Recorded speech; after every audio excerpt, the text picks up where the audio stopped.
इन्हां दे विच ना कोई डाडे जिमीदार हुंदे ने जेह्ड़े तगड़े जिमीदार हुंदे ने उन्हां नूं नौकरां दी जरूरत हुंदी है मज्जां वास्ते डंगरां वास्ते पैलियां वास्ते तो मुड़ मुलाजमां नूं एडवांस दी जरूरत हुंदी ते मुलाजम भी लाख 10 लाख एडवांस लै पांदे ने ते ओह् डाडे जिमीदार भी खुश हो के उन्हें एडवांस दे पांदे ने कि ना एडवांस लासी ते ना साडी चेंज छुटसी।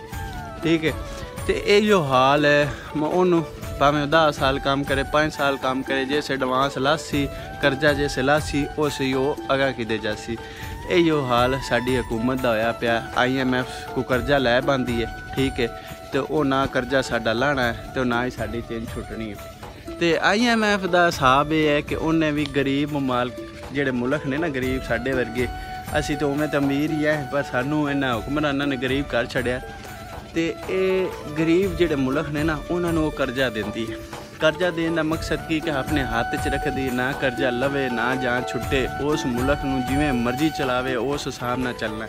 जिहड़ा मुल्क कर्जेदार हुंदा है ना उन्होंने जेड़े कारण लो फड़े जिदे मर्जी लै जावे उन्होंने मुर्जारी गल कर्जा जो देना हुंदा नहीं तो कर्जा दिओ तो नहीं तो जिहदे पासे उन्हें टोरना ओहदे टुर पैना।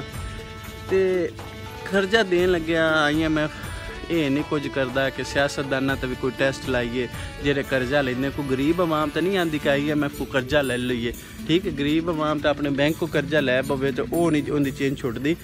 तो ये साढ़े सियासतदान बाहर लै के दिती जाते हैं गरीब आवाम ते बोझ पाई जाते हैं तो इत्थे तो जमदे नूं भी टैक्स देना पैंदा है। तो कभी IMF ने कर्जा मतलब जो टैक्स है वो इन्हां हुक्मरानां वास्ते नहीं लाया। इन्हां गारंटी च नहीं लिया कि भाई तू 5 साल हुकूमत करनी बाद कर्जा तेरे प्यो ने लाना तुसी कर्जा तुसी देना। ठीक है ये कि करते हैं एक हुकूमत लै पांदी है वो अगली हुकूमत बदली जाती है वो फिर कर्जा उन्होंने लाण दी हुंदी है। वेखो पैसे तनख्वाह भी लेंदे ने सियासतदान तो अगर किसी को कर्जा लै रहे कर्जा उन्हां दी जिम्मेदारी लाण दी। ठीक है जिवें मर्जी लाण उस हिसाब नाल लवन उस हिसाब नाल मुल्क चलावन कि पूरी जिंदगी कर्जा लै के मुल्क चलाई रखना। पाकिस्तान तो डाडे जिमीदार का एको ही हाल है कि बस कर्जा देना है तो दे के जिन्नी चिर मर्जी काम लई जाओ। तो साडी तकदीर नहीं बदलनी क्योंकि साडे तो भी उवें दे हुक्मरान बैठे ने जिन्हां साडी तकदीर बदलन भी नहीं देनी।